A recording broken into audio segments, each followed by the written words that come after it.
get started, I was going to say before the recording gets started, all right, I'll get started and then I'll ask if there's any questions. Okay, so this is the last session. This whole program, a bit like anything that you're organised, always feels like it comes and goes really quickly. At the beginning, it seems like it's not going to ever come, and then it comes and goes really, really quickly. So this is the final one in terms of the intermediate language and numeracy. So reviewing and updating literacy and numeracy learning resources, moving on from the beginners where it was all about you trying to design and develop resources that you could use. Now what we're looking at is how can you look at other resources and help people improve their resources. And so we're going to continue on with that today, but more in the context of how can you change resources now for different kinds of audiences or different kinds of situations. But before we get into what we're going to do today, I haven't got my annotate out.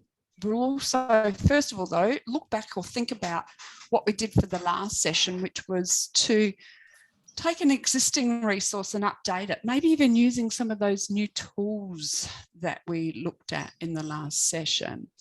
So what I'd love you to do, if you haven't already done so, do what I just did and get my annotate out. So remember, it does hide. You need to go right up above where that little green bit is. Take your cursor right up the top to see the green strip and look for the one that says you are viewing Alison Miller's screen. And then they get the view options and then the annotate. And really would be good if you got the stamp or the draw and then, yep, so, oh, hang on, oh, it's something I haven't done. Then finding an emoji that kind of illustrates what it was like to take an existing resource and update it. So I know who that was because I didn't hide my tools. Oh, I've got a couple of people, I don't know who the second one is. Right, so good, that's what we want to see. We want to see a couple of happy faces. So maybe we could start sharing who's one of the people that are nominating that actually that was a good experience and what was good about it. That was me. Excellent. Tell us about it. I did it twice. Wow, it must have been good then. No, I did the circle around the thing twice. Oh, but someone's got a star stamp on there as well. I just thought it was a good way of thinking about how to extend the activity, the original resource, into something that could be even more accessible to more people. I thought it was good to add graphics. Okay, is that what you did? So did you keep with the same sort of format but enhance it with some images? Yes, I just added a few photos. Did you have any issues getting those photos or no? I just went where they wanted Unsplash. To go. Nice. No, I know how to do that. Yeah. Did it kind of help you see the resource in you? I'm not saying this has happened to you, but sometimes when I'd go into the resource and things like, I'm not quite sure what I'm doing with these. So did the process of like playing around and putting things in help you see the resource differently? It sort of did, in terms of I had to change the layout a little bit. So I had to make it go over 2 pages, and I originally wanted it just to fit on 1 page. But I think it also made the resource a little bit lower literacy level, because adding pictures, or I could see it in a different way and say it it would appeal to a broader literacy skill range. I can't remember whether I'm answering your question or not now. No, you are, and I remember you actually referenced all your photos at the bottom as well, didn't you? You attributed, so it was a good example of how to attribute resources when you're using other people's images or sources of information. Yeah. I think adding images, we usually work, because I teach some of the LLM units out of the TA qualifications, and in my experience, whenever you do anything like that, you actually enhance the learning for everybody. So you're Yeah. targeting it maybe for a particular audience, but then, the visual is something that we're much more used to seeing. Writing is a codified system that we've created to make us a bit more sophisticated, but it is a codified system, whereas visuals are something we see and deal with every single day. So fantastic. Yeah. Yep. Beautiful. Thank you. What about the other person who was the star? How'd you go, Jen? Mine's still a work in progress, but I think I'm getting it to appeal to make it a broader use as well.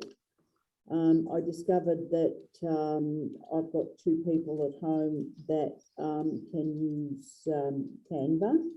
Yes. And I'm getting a little bit of tuition on it as well.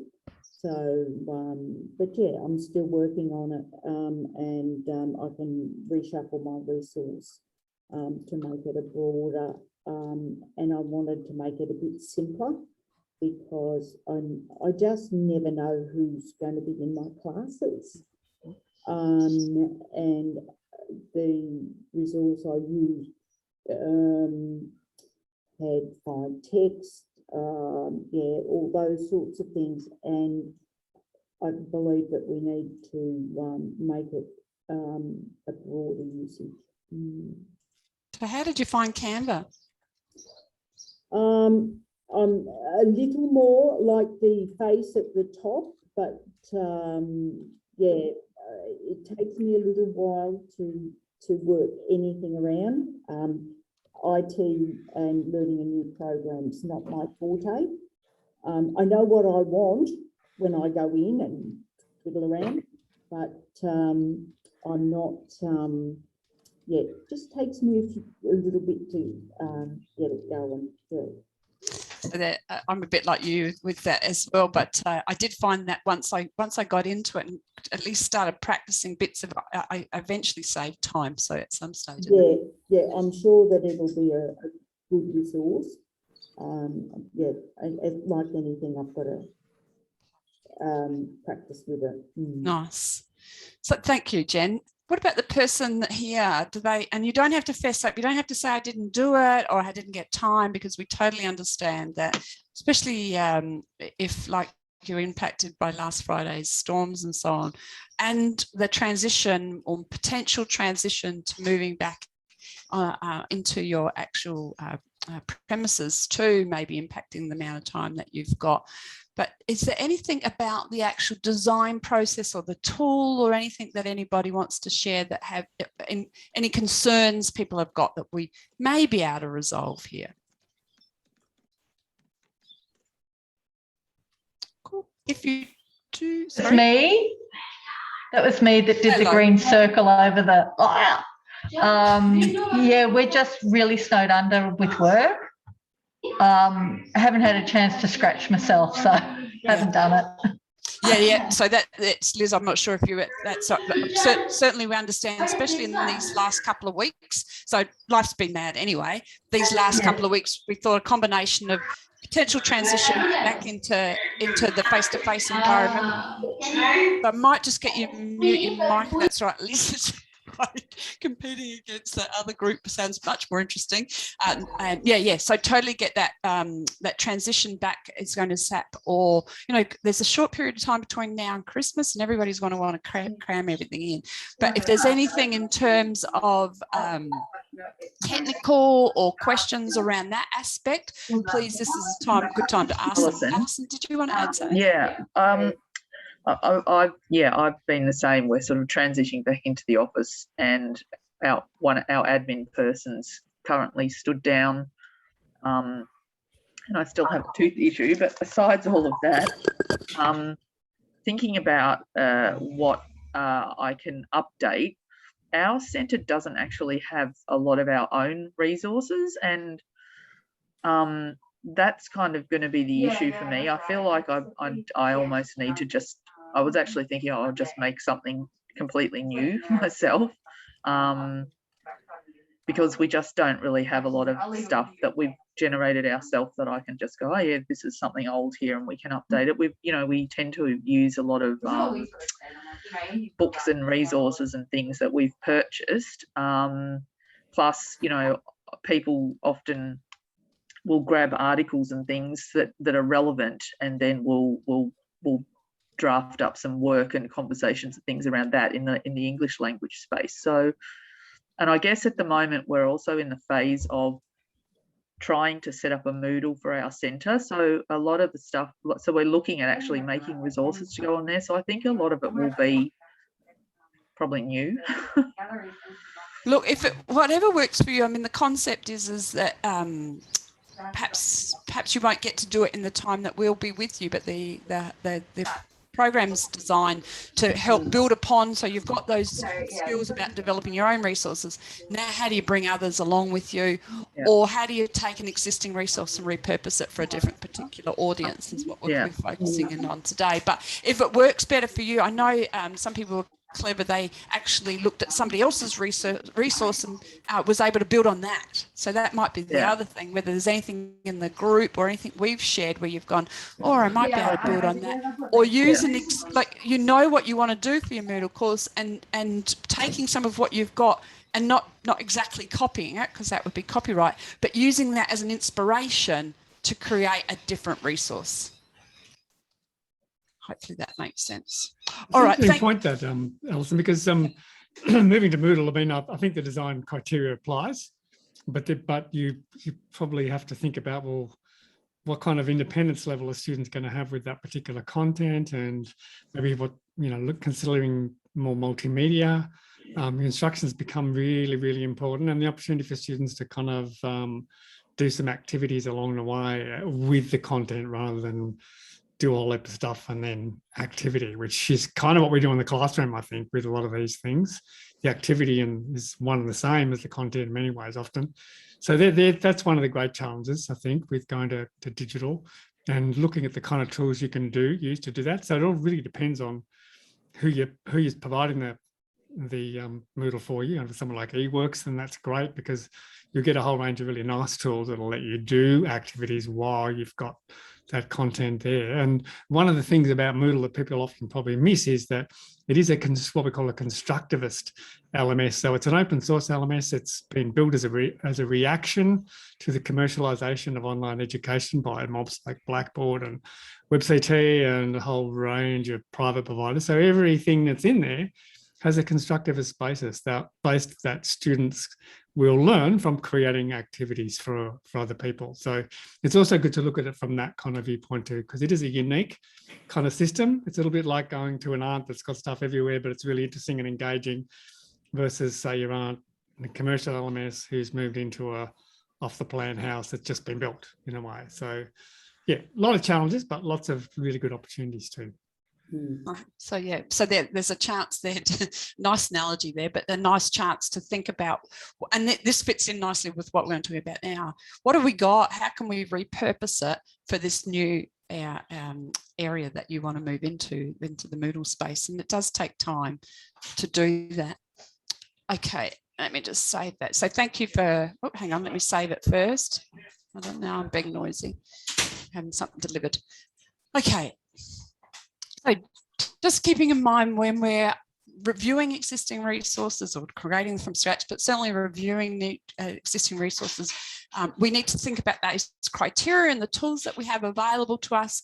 And that was, when we're looking at them in a way that provides constructive feedback, like how things can be improved based on the criteria and the tools that are available. And the power of peer reviews are actually really, really important in terms of getting input and ideas from other people. So it's all part of a continuous improvement cycle and not necessarily about a criticism process. So keep on that journey, and we'll unpack these things a little bit more as well. Michael, do I hand across to you? Yeah, we're going to do that today. We're kind of winding up. And so one of the briefs that we had from ACFI was to build instructional design skills in the sector, but also to give participants an opportunity to guide others in their sector. So using those design principles to help others that you work with to improve their resources as well. And so it's been really interesting to see kind of your critiques using the template, to see you applying and juggling those ideas and, using them as a way of sifting how you might make some improvements. So like a framework can really, really help us do that. And Alice and I were talking yesterday too about, we've already probably got all those things in the sense of we look at a resource and we have our own personal approach to critiquing it or unpacking it or thinking about how you change it, or it's not quite right for me. And so it's really, the criteria is a way of kind of formalizing and getting that stuff out there so you can kind of document it. So there might be other things that really apply to you that you can also bring to that criteria. We'll also talk a bit about contextualization of resources. Now you've got those things in place, how you might adapt them for different learner groups. And again, I assume this is probably a skill set that you apply fairly regularly in your work, because you constantly reflecting on what it is that we're doing, I would imagine, and the things that we're providing that always make us think about, oh, how could I make that better? How could I make that more legible? How could I make that more engaging? Or how could I reach these particular students who aren't quite grabbing it, or who I have to provide a follow-up explanation for? But then you're going to talk a bit about, we're going to do a bit of an activity together where we'll look at some resources and suggest how we might adapt them for different cohorts and for different delivery modes too. It's a bit of a double barrel. And then we'll talk a bit about what you might do from here to sustain the momentum around instructional design and enhancing your own skills. And that's a kind of constant for all of us. And then we'll talk what needs to be done to wrap the training up, to enable us to get your names to Valg and tick you off. So that's pretty much today, our last session, and it's really wonderful to see you all here that you could make it. So we're going to look at a couple of resources as a bit of a scenario. So as we've been sort of saying, resources and activities are developed for certain audiences, specific modes of delivery in mind. And so we all scrambled at the start of COVID to think about how we might adapt particular resources and make them for an online resource. And I've been delivering some professional development for a group that I didn't write it, but the stuff that was given to me, I realized was kind of way below their level. So apart from panicking and thinking, oh my God, these people know more than me, it was a real struggle to think about what could I do to facilitate their expertise in a way that they could learn from one another, which is almost a little bit like what we do in Learn Local in terms of learning from one another and building on strengths and going from there, but really building on my strengths to kind of get around this. But it was a real struggle to think about how would I adapt it? And in some ways it was about resources, but in a lot of ways it was also about how might I adapt those resources so it becomes an active process of learning that won't bore people and kind of engage.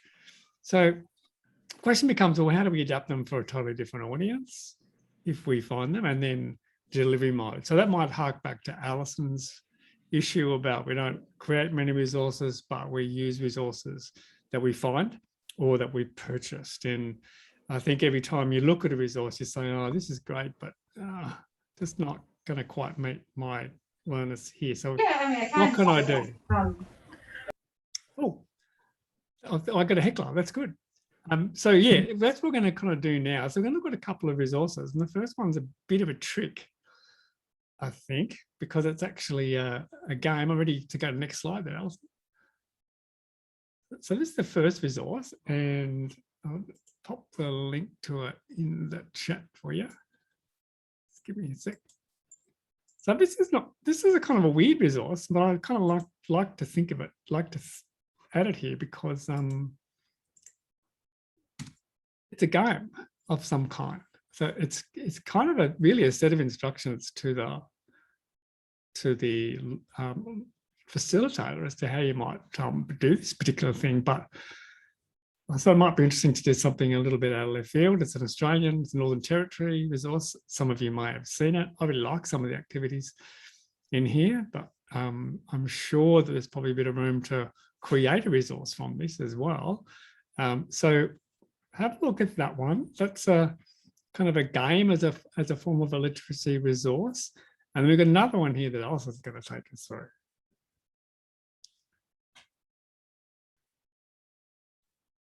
So just before I talk about this resource, I saw somebody's got the star dotting on the screen. If you haven't already done so, just remember, just go back to your annotate tool and click on mouse, and it will give you your mouse back. So I'm going to give you a link too. So what we're going to do is we're going to split you into two breakout rooms. One of them will look at the literacy resource, and one of them will look at the numeracy resource. So I'll give you the links for both of the rooms when you get in the room, so it's not confusing, I think would be the best one. So my resources is actually, it's a work schedule, and I thought there was potential around two things. One, it's aimed at numeracy, so it's dealing with time management, and it can have two purposes. One is it could be good for teaching people numeracy for somebody that's got lower numeracy skills, but it also could be really useful for somebody who's got low numeracy skills who is preparing for work. So how do you organise yourself when you're at a workplace, when you've got a whole range of different work responsibilities to do. So we've got the two resources. What we're going to do is build two breakout rooms. So remember, what Michael's actually put the links in the chat already. So when we build the breakout rooms and you get your invite, look which room you're on. So just before we get into the breakout rooms though, just one of the instructions is remember to open the chat. But before you get there, when you click on your link to work which room you're in, work out whether you're in room 1 or room 2. So at least one person. Room 1 is going to be Anne, Kathy, Liz, and Miga. And room 2 is going to be Alison and KK, Jennifer, Lino, and Natalie. Nice. Okay, so what we've got is for room 1, which is going to have the literacy resource, the game that Michael's got. We want you to see how you could adapt that for a classroom delivery, and maybe think of a particular audience that might work really well for. And a particular group. In group 2, you're going to look at the numeracy resource, and I want you to think about how could I adapt that for an online delivery. And as I said, maybe it's people who are getting ready to get into the workplace is the kind of audience that you might want to think about. Now, Alison, we've got a bit of a brainstorm exercise after this for you to share back what you create. So you could probably think about short sentences that you could put up there for your kind of feedback. Perhaps if we show the next slide, that might help people think about what we're going to come to. So this is what we're going to get you to kind of do, is to put in some details. It's going to get a little bit crowded, but that's all right. Alison's a bit of a mistress, I should say, of rearranging stuff. So yeah, have a think about short phrases that you can use together. You might want to brainstorm them. Then you can come and pack them up when we put this, and we'll talk to ones that get pop up rather than having a strict spokesperson, I suppose, to come back to you. Good idea. Beautiful. So when you're ready, Michael, do you want me to build it? You've got it? You've got it already. Yep, ready to go. And nice. All systems go.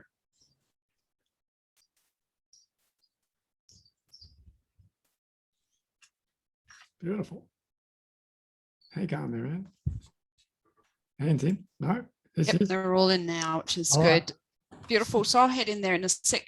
And so maybe about 8 minutes might be enough for them to do it. And then, because then we'll do that brainstorm. We want to remember to leave about at least 5 minutes right at the end or more to get that feedback. I won't go in because I think they shut up when I go in there. So okay, I see. Which is fair enough. No, I'm a co-host. Yep. So I can move. Hi, mate. Good luck. I'll give him a reminder at 4-minute mark.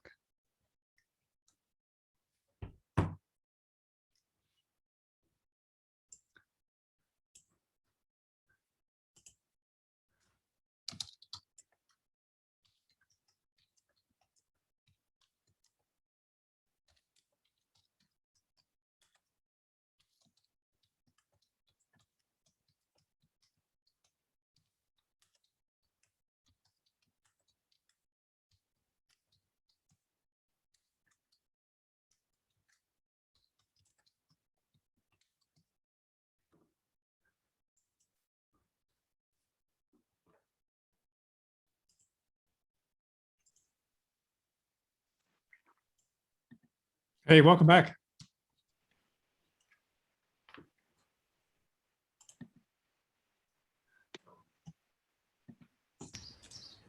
Some people are super fast to get out of those rooms. Yeah. I'm struggling to move all my stuff around. Get to the exit. Some good discussions though. Some good discussions. Some good. I could almost hear the little wheels, the cogs turning in terms of what people's ideas were. So just let the other room still in. Are they still going? Sitting. I don't know. What did they do when you talk about when you're in Parliament? Still doing something. They'll come in a minute. Well, if it's Parliament, Alison, they're probably just talking rubbish. Well, they certainly weren't talking rubbish, so maybe I Yeah, should. so it's probably not. It's probably not Parliament then. Not a good analogy. And there's my political views in a nutshell. You're so cynical, Anne. With good reason. So I think everybody's back. I'll just double check. I'd just like to also give them a second in terms of the bandwidth, any bandwidth issues coming back. So excellent job working together, trying to get your brains into a space where, well, how could I actually, what is the resource first? And then how might we change the resource and adjust it for different kinds of audiences or different kinds of situations. And so I was going to do this. So just let me just quickly do this before you start typing. Because of my thing, I'm just going to pull this in a little bit because it just drops out because of the way my thing is. Right, sorry, there you go. There's my OCD saved there. And so what are the tools? What kind of tools maybe would you use? So the literacy one, guys know you are the bag game. So what might you use to adapt? What might you do to change it? What might you do to actually make that a classroom activity? And then the numeracy people, you had the schedule, the times, and unpacking those times. How might you bring that into an online space? And what kind of tools might you use? So please, if you haven't already done so, pull out the annotate. But is there anybody that would just like to speak to? Let me just get rid of those two. Is anybody that just like to speak to the idea? Oh, Oh, Is that no? Yeah. Just in the background. Sorry, John. I thought I'd hidden this. Hang on. Let me see. Hide. There we go. All right. So yep. So clock, some sort of clock. Maybe so. This is about the numeracy one where it's to do with times. If I could bring that in. Yeah. So it's certainly a time management tool. How might you adapt it for an online? So if you had that, to me, that looks like a fairly traditional piece of pen and paper that you would, so you've got two pieces, two pages back to back, or you might even have them as two separate because they are saving to flip flop. How might you take something that traditionally would have sat on a desk with a pencil or a pen and taken that and put that into an online setting? And then the one Michael had could be done really well in both. So more pictures, perhaps in the like some flashcards will help with that one.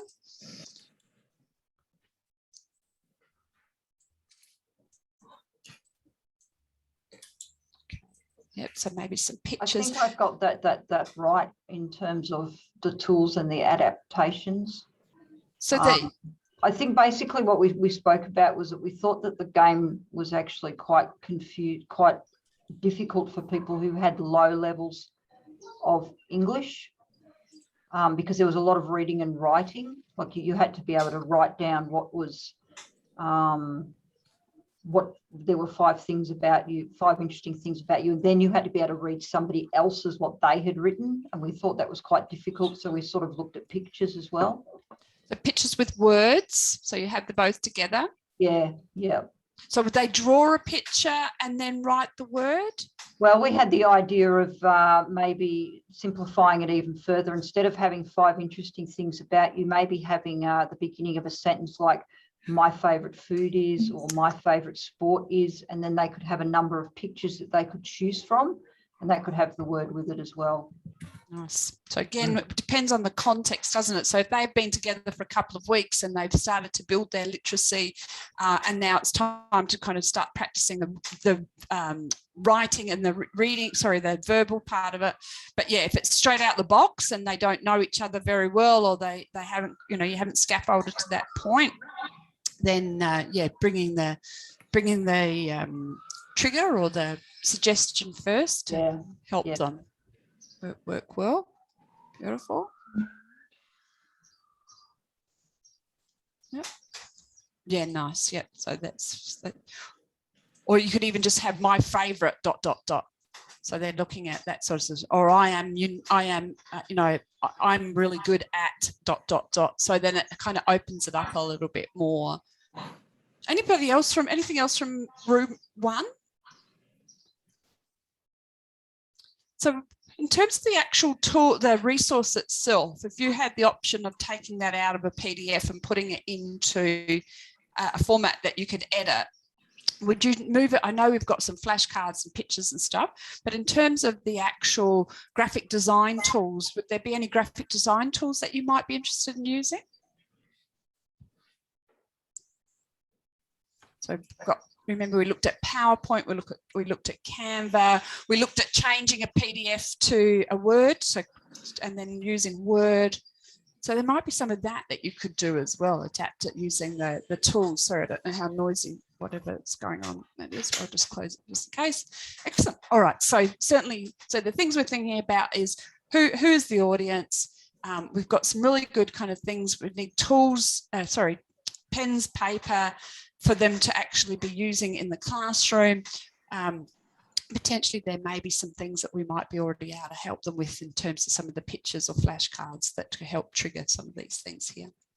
I guess there's a difference between the actual tool itself. So we sort of looked at it as that's the tool that the trainer or the teacher would actually have, rather than presenting that to the class. We would actually say, well, this is for the trainer and they need to be able to then change this to suit their class. The only other way, I guess, is you would turn it into a PowerPoint or something and give it as instructions to the class. But we were thinking of a much lower level. So we would probably be verbally explaining it rather than saying this is what we're going to do now. Fair enough. No, it's a fair point. Excellent. All right. And then over here, we're looking at adapting a resource that was a schedule, had all the times that person had to do different things during their schedule. And then there was some questions that needed to be asked. And at this point in time, it's, I don't know if it's in a Word document or not, a Word document or a PDF, a PDF document. So you guys thinking about perhaps taking it across to a PowerPoint? Oh, excellent. And some annotate stuff. Anybody from room 2 want to talk about their adaptation process? So then maybe the question to the whole group, sorry if I didn't give you enough time. What's some of the things, is there anything that you would have liked that would have helped you when you're looking at an existing resource, looking at it to adapt? Is there anything else that you might need in terms of, here that probably works nice with this next one. Let me just, thank you for those. So thinking about that activity, taking existing resources and then adapting it for different audiences. Is there anything else that you would have found useful for that process? So again, annotate if you choose to, or the mic's fine as well. So I'll just give you a moment to think about it. So if you just did an adaptation process, what are sort of some of the things you might also need to make that a smooth process? Jen, did you want to add something? I would have liked to know how many rooms or clients they were dealing with in the second one, just so that you can explain the time element. Because, you know, if you've got 50 trays to give out for lunch, you've got to really keep going so that their food's hot. So they're not getting cold meals and just things like that. And everything is done on a time frame. I've just written, like scenarios to support the activity. So you're looking after 3 or 5 patients or clients. And so, you've got enough time in terms of how long you can spend with each patient. And it is a really critical factor once you get onto wards or something like that. So giving it a whole kind of setting that they need to understand where it fits into. And the other thing we had was they need to, when they're starting a shift, they need to be ready to start a shift for time management. It's not putting your stuff in the locker at 7 o'clock and showing up. You've got to be right, ready to go, dressed at the desk or wherever to go. Yeah. Excellent. So that's good. So maybe some room in the resource that would allow the students to add more information. Something kind of the pre stuff. Excellent. All right, some good things happening here. So yes, the who the learners is, what they might have already known, what their back information is. So how might we find that information out? So if we were going to start, say you were brought in to look after a class, how might you find some of this information about the learners, the level of the learners, what the learning outcomes, where might that information come from? That's going to come from the organisation, I guess, that either if you're being asked to do something or it's going to come, if you're being told to develop it for a beginner level English, then I guess that. But, what the outcomes are and who the learners are, whether you have that information beforehand or whether you need to try and gain that information very early on in the course from the learners themselves, is what I would do. So there would be some of if you were taking the class from the beginning, there'd be some of those icebreakers, getting to know each other, those non-formal kind of diagnostic type activities to determine where you're at. Like you can do like a learner plan before they start, and sometimes you might have learners that are referred from, say, job actives or something like that, so you have a little bit of an understanding about where they're coming from, but then you still need to dig down into that. Sorry, I'm going to mute. It's very noisy here. It's not too bad. I can hear what you're saying, but you've got some good points coming through, I think. So if you're going to be helping another person with their particular resources, or if you're going to help other people come up with ideas on how they might adapt a resource for their group, these are the sorts of things that you're going to need to know from them. These are the sorts of questions you're going to need to ask these people before you can even start critiquing or offering suggestions on how you might adapt. Do you ever find that sometimes the outcomes that are given to you are not quite right because they're too complicated or too complex for the specific learners you've identified, or they're not complicated enough, they're not complex enough, or they're missing things that you come to understand are pretty fundamental? Does that happen often? And because that's a process of adaptation. What do you do?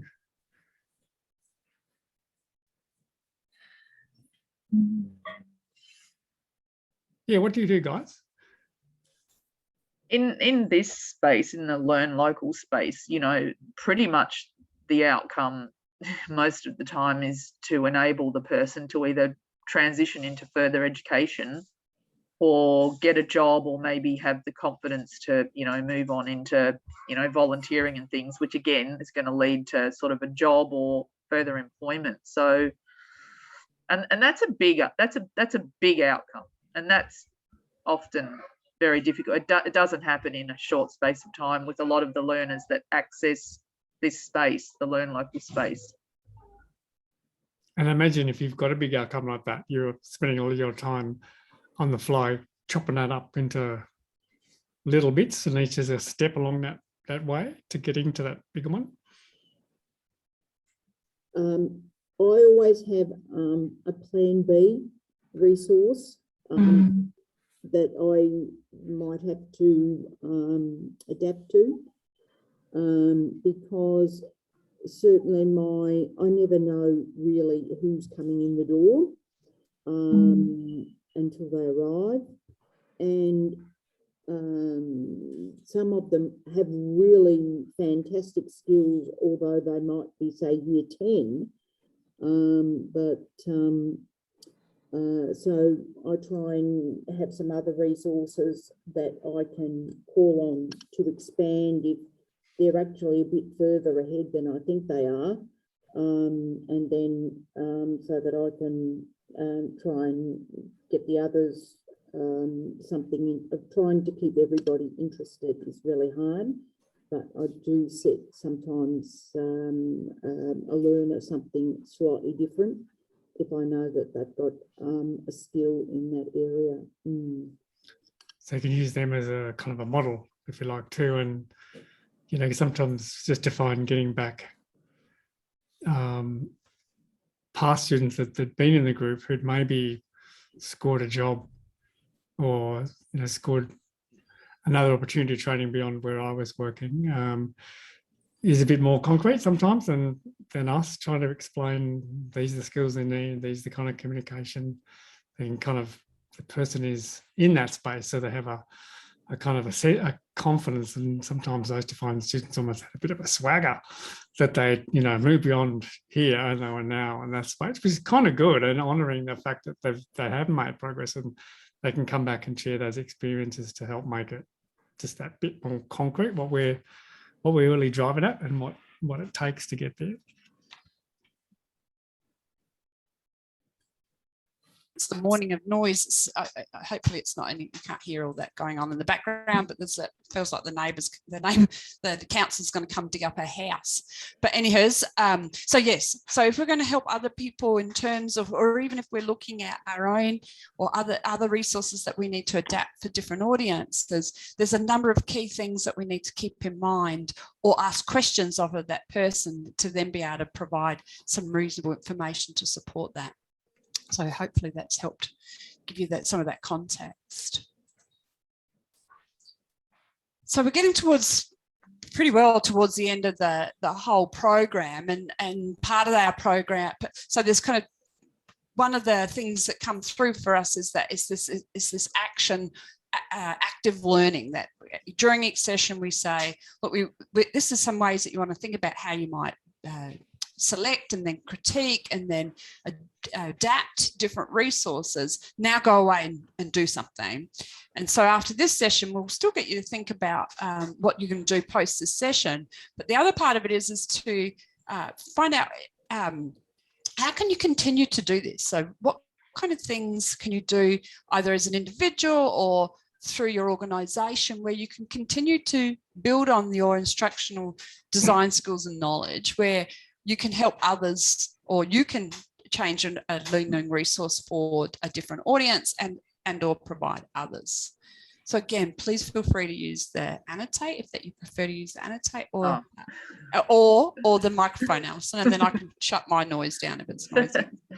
I certainly know that from my perspective that you know, with COVID, we certainly had to like update our digital skills and everything. And I guess it fell on my shoulders that I ended up becoming the Zoom guru.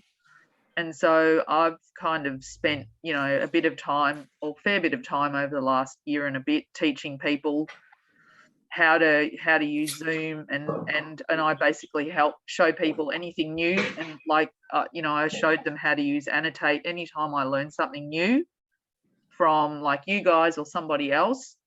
Then I'll either call like a little meeting, or I run like a training session, and I just, you know, like I don't profess at all to be an expert, but I certainly know, you know, something that maybe I can share with other people. And we have pretty informal sessions, and we just get on Zoom and we practice annotating and things like that. You know, we shared apps, and last week we had me and another staff member. We actually have a Canva account, and after the session that we had last week, and I think I put in the chat as well, that if you're a non-profit, you can get it for free. You can get the pro one.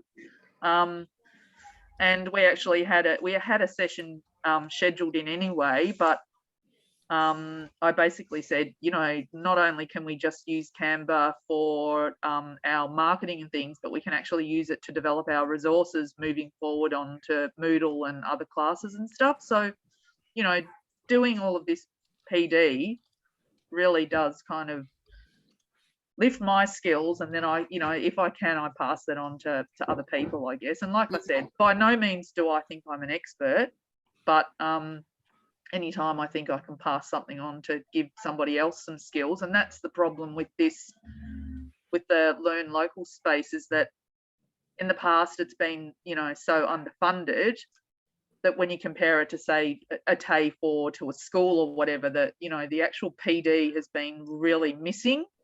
And being able to access stuff like this and doing it over Zoom has been really, really good, because, you know, obviously in future, I still think that doing something over Zoom is good, because it stops you from having to travel like quite a long way to access stuff. It's very easy to just go, oh, I can do it now, quick, jump on and do stuff. So, so I think that, so there lots of things that you've shared there is about what you help, how you help others. So I'll quickly summarize that, but then I'll come back and answer your question.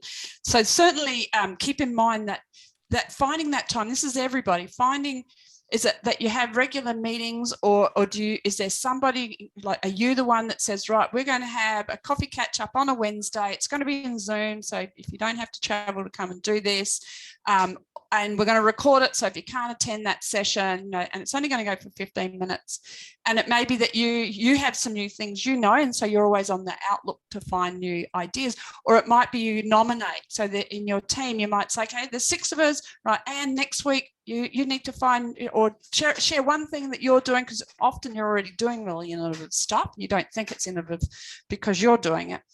But, you know, it's your turn. And so once every 6 weeks or 2 months, you know, they have to go off and do some research and come back with things. So that little kind of community of learners or community practice is really, really important. And I think we lost somebody there. But yeah, I think also, Alison, that what you've said there is really important in terms of giving feedback, which we'll get to in a minute. Giving feedback about this program, that the continuing to use the Zoom spaces are much more equitable, and I think that most people work that out now. Yeah, I mean, the other thing that is, Alison, sorry to interrupt, is that you can actually also use some of your ACFI hour funding to run sessions for your staff.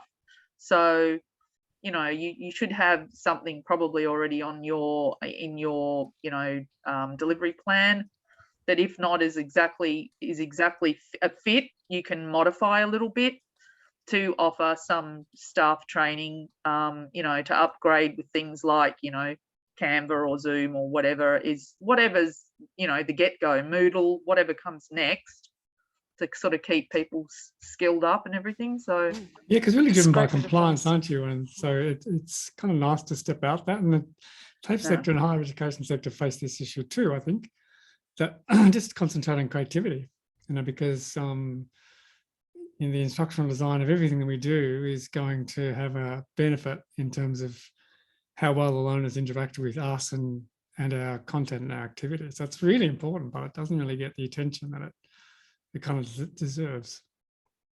So I think lots of great advice. That last little bit, excellent advice. So, but what I was just also thinking is, I hear a lot about what you're doing and then sharing. So perhaps it's, Alison, it's thinking about how do you continue to keep, without too much, because obviously you're busy, without taking up too much time, how do you maintain your currency for therefore you're helping others?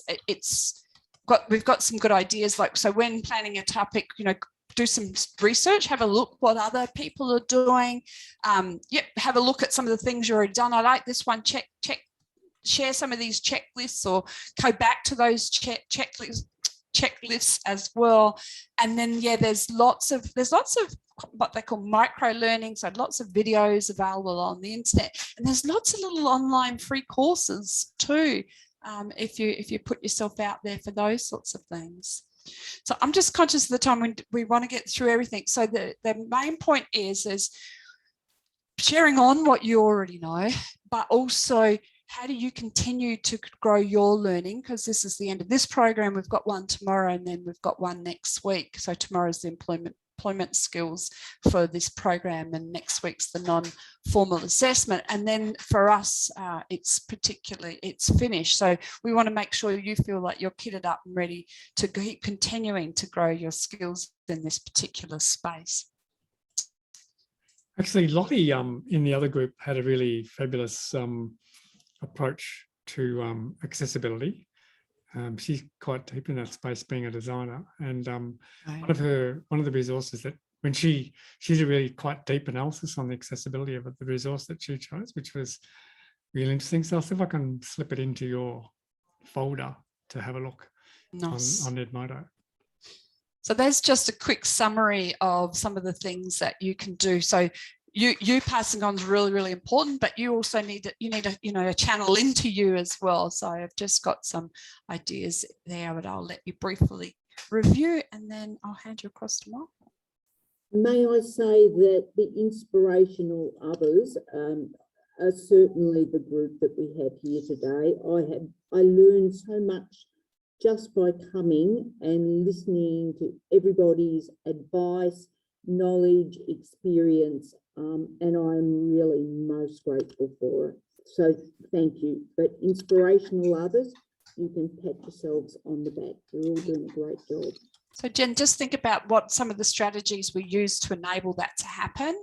So if you think about, looking at your own teaching methodologies, so what we do is we ask lots of questions, or we ask you to draw on your experience and then share that, because the power of the group is much greater than the individual. And so there's potential for that in your own teaching opportunities as well.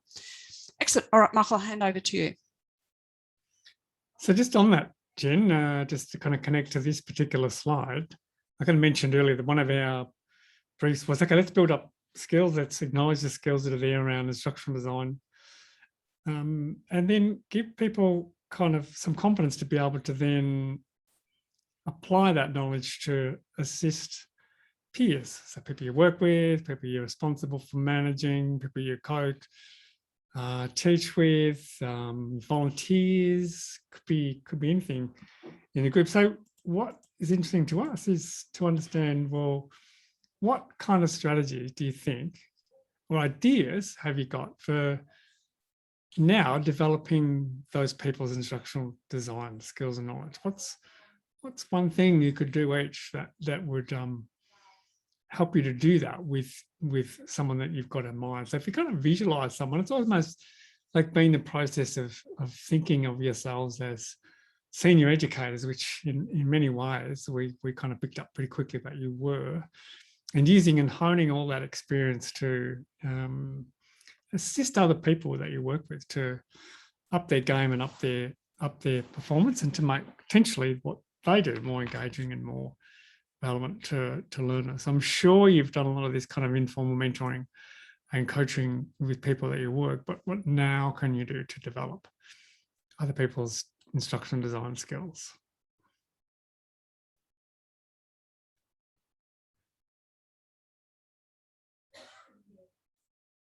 And you can take the mic if you like,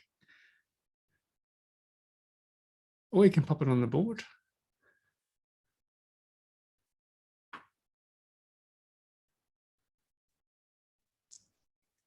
So I should share what Alison and I, oh, sorry, go on. Yep.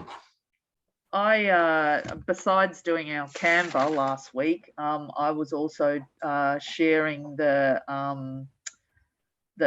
small PDF to Word information and the Snagit that you guys shared with us, with a couple of staff in here that we do transition some of our things from Word to a PDF to Word and things like that. So yeah, I guess, like I said, it's just, if I think somebody can use something, well, then you just share it with them, I suppose.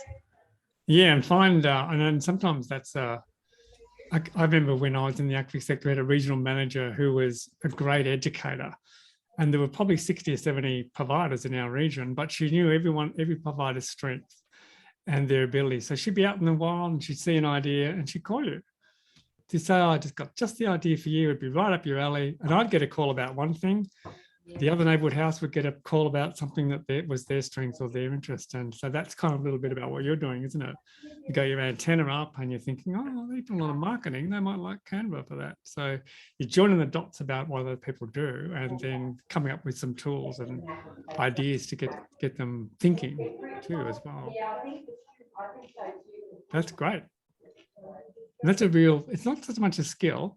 I think it's more about having your antenna up about what other people are doing outside of my or your role, and thinking, well, how could we not butt in, but just how might we do that, help them out. So someone said they're focusing on good resource design at staff meetings or an ACFI moderation session. Does somebody want to speak to that? Who that was? That's great. It's me, Lino.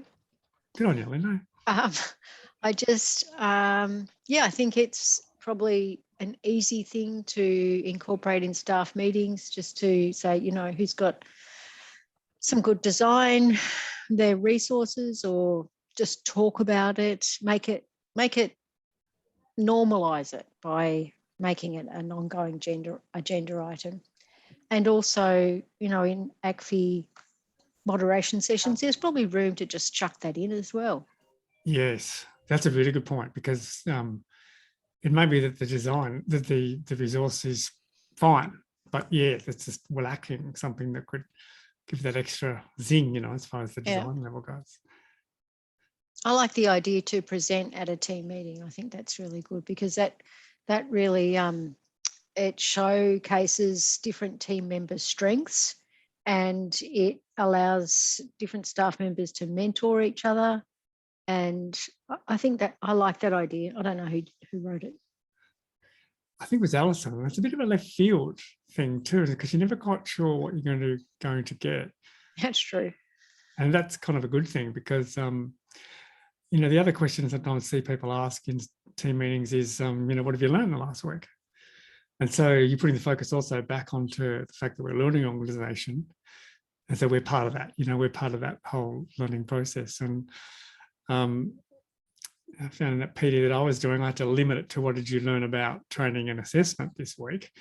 And it really kind of forced people to think about, well, what did they learn? They're not just working, but they're also learning. Let's bring that to the surface, which we often push down because we've got to meet targets and do. We're learning every day. So, what can we do there? Is there time in your team meetings to do that? Like,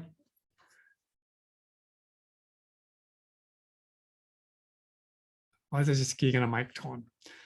Now, Pinterest is a really great idea. I mean, the first time I saw Pinterest, I've used Pinterest before, but first time I saw Pinterest was hairdressing teacher here at Ballarat TAFE, and she was using it to share hairstyle designs to give students kind of inspiration. But I also saw it at your work too, Lino, when I was there for a little job, and literacy teacher there was using it for students to gather their own kind of personal portfolio. But it also is a good spot for just creating design, because it's so visual, and sharing resources and things up there as well. Now, what is there much mentoring and informal kind of pairing together of people who'd like to learn particular things in the sector still? Does that happen informally, that people kind of gravitate together to learn more about particular things they feel a bit beyond them? I certainly know that as we have new staff coming into the centre, that I often ask some of the more experienced staff if they'd be happy to let the person sit in on their classes and share some of their resources and sort of do a bit of mentoring with that person. So, and I guess that's also how any staff who comes into the centre, that's what we would do, is we would pair them with other more experienced people that we know are going to be helpful, and that's how we do. That's great. That's fantastic. Now, it's informal though. It's sort of informal. It's not like in like a primary school or something where it's a very formal kind of a scary thing. It's like, would you like to do this? Would you be able to do that? Yeah. Yeah, and it works better. I mean, I had two staff that resisted the push that I'd had around getting into the digital space, particularly with email and calendars for learners. And I said, do you want some PD? And they said, no, we'll teach ourselves. And they did. And then every Thursday they'd spend half an hour, 45 minutes together, sussing it out together, and they got there. I didn't need to be involved, and facilitating NBL, they kind of worked it out themselves. So much better to create your own relationship to that thing sometimes. So yeah, there is like I think both of you have mentioned before, if people actually take the time, there's so much good quality content online, you know, around Zoom and around Canva, that they've posted how to do things. Like if you literally go and, you know, put aside some time in a quiet place, you can go and teach yourself how to do so many of these things, really. But you just have to go, oh, okay, I'm going to go and have a look for that. And even on YouTube, that doesn't come directly from Zoom or Canva or whatever you're looking at. There's people that post really good, you know, how-to videos on anything, really. And the production values are, because the tools Yeah. have made, like there's a really great tool called Beyond, which kind of enables you to create animated videos quite simply. But I've been writing a resource, God help me, about installing hardware components in computers, and for a unit, and finding a good resource, video resource for that. And I found this woman who explained things kind of almost as a stand-up comedy routine, but with lots of really nice graphics to reinforce things, talked about problems and issues you had in a really concrete way, pros and cons of different approaches, all within kind of like 4 minutes on a really short topic. And she had hundreds of them. And so, yeah, finding that was kind of like gold. And those design principles have really started to find their way into every different medium that we can think about. Podcasting, these are all available to us to create as well as consume as in our sector. That's a pretty good list, Alison. What do you reckon?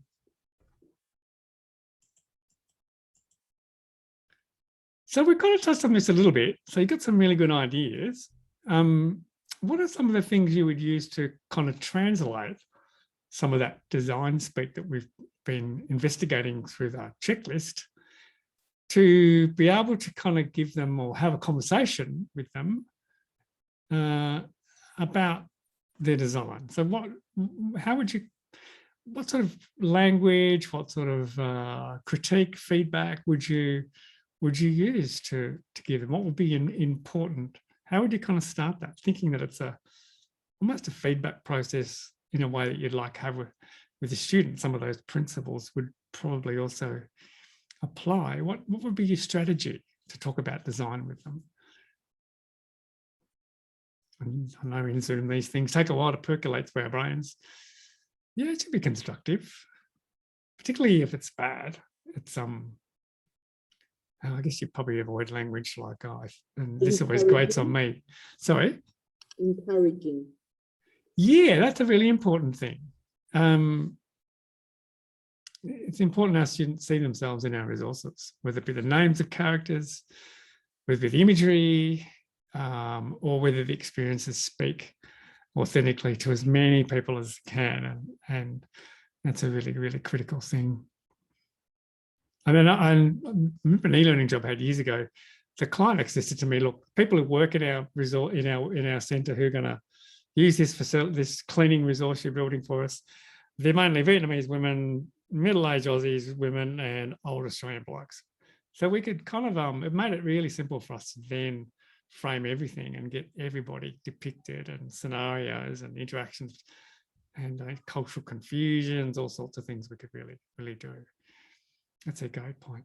Always find something positive first. Yeah. Why is that important? A couple of you said that. We could probably make a statue out of that.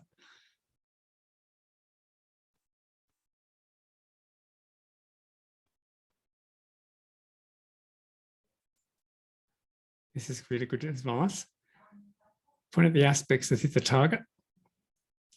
Ask the person what they think of standout designers. Okay, work on improving parts, not quite yet. So that, yeah, throwing the conversation back to them then enables you to have a conversation and then ask open questions about things that might be missing. So if it's, great, but there's a confusing hodgepodge of information, you could gently introduce, is it well organized?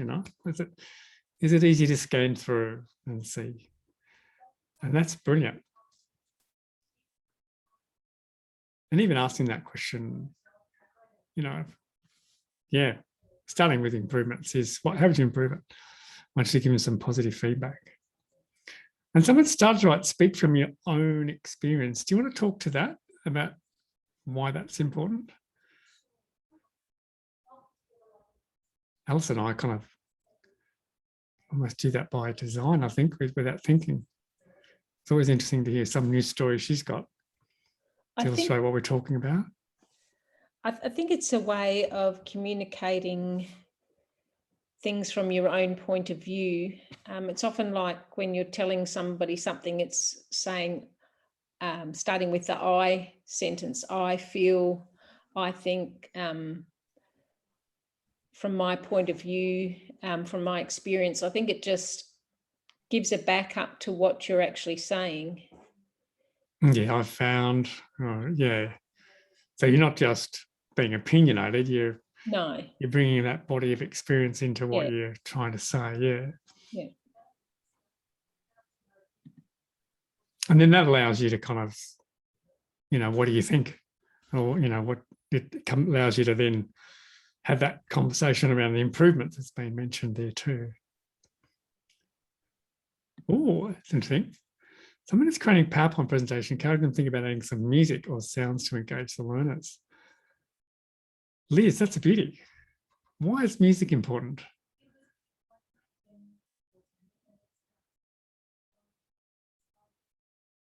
You might be muted. Or you've got that crazy room, haven't you, where everybody's working hard and screaming and yelling because they're so pumped up. There she is.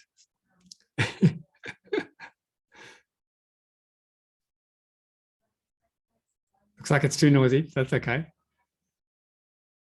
Yeah, music's a good one. I had a presentation I did with some students once, and so I found a song to introduce them, and I could play the song through my stereo and choose it from my phone through Spotify. So every time you pick a song from them, it was always kind of upbeat, and people started to request a song for them before their presentation thing.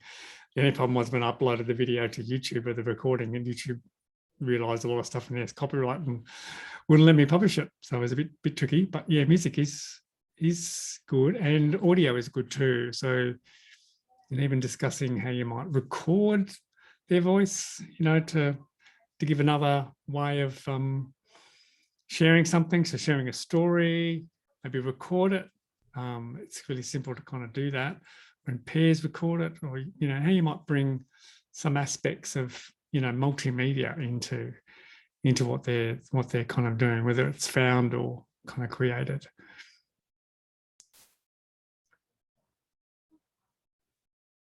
So we've got some really good things there, all about being positive.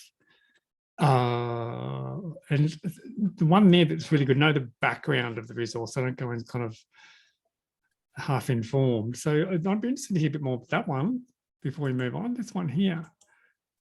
That's a beauty. Who was that? That was me responding to whoever wrote this, to understand what they're trying to achieve. So whoever wrote that one. Okay, so would you say there the outcomes are important, or why that resource has been chosen, or what do you reckon? So I'm the person who said goodbye and then came back because my next webinar is tomorrow, not now. Hey, welcome back. Thank you.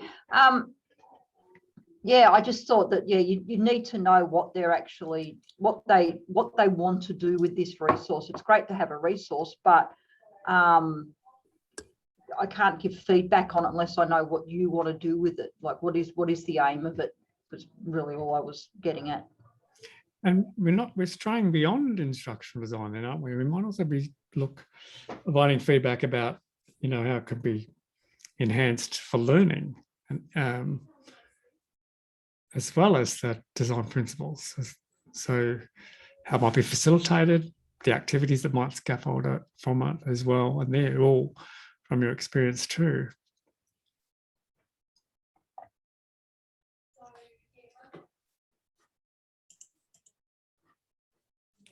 Oh, that's a pretty good list, Alice, don't you think?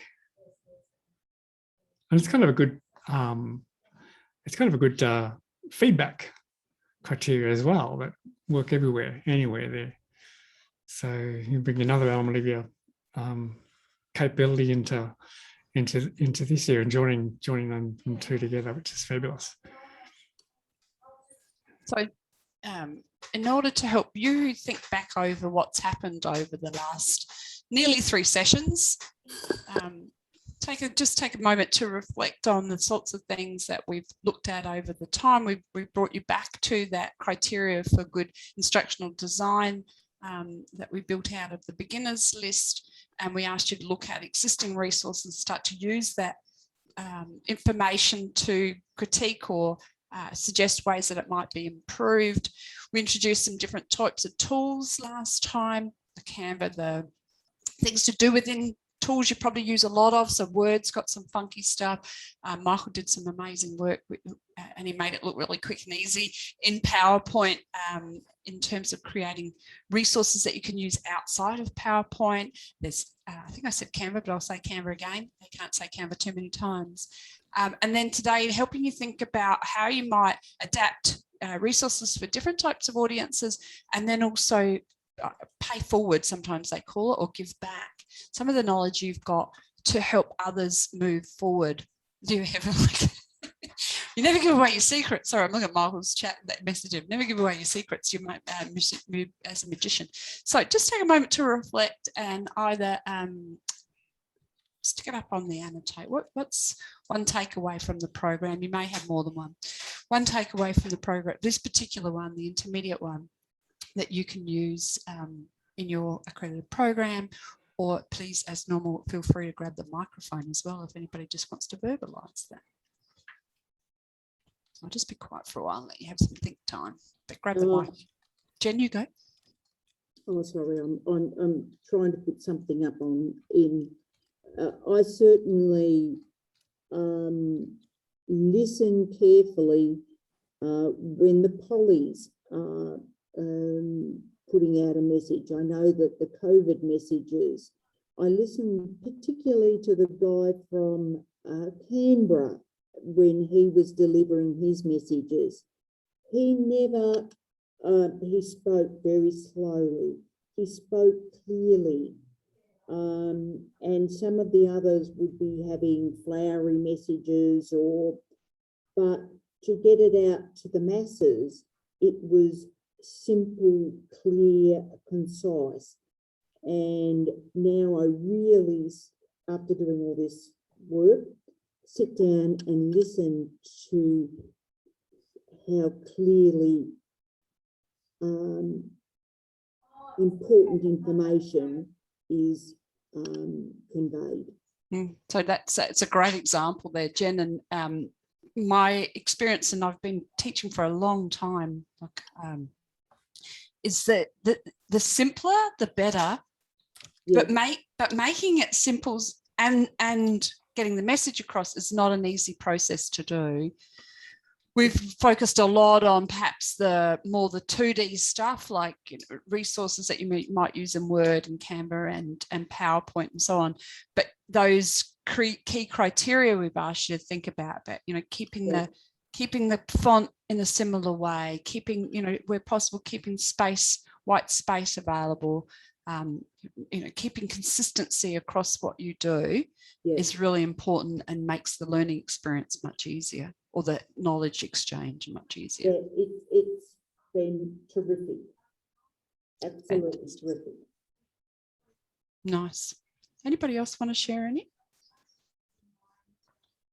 What we might do is, if you do, what we're going to do is want to do one more thing in terms of two things. One is we want to give you some time to actually have time now to do the feedback that will go back via VELG to the Learn Local, the ACFI group. And your voice is so important.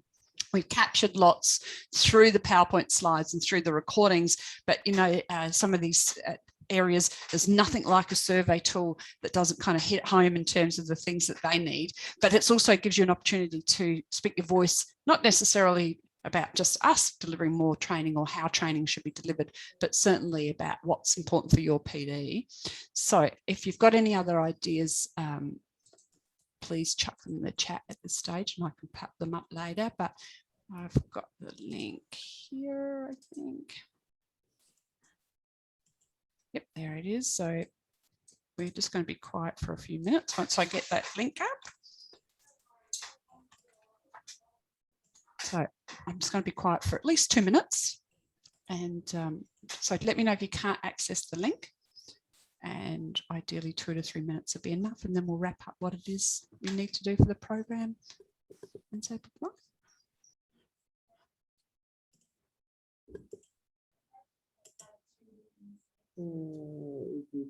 Having trouble.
Kathy, are you looking at the one in the chat?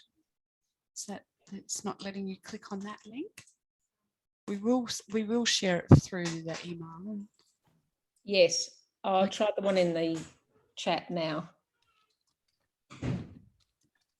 Yes, that's working. Excellent.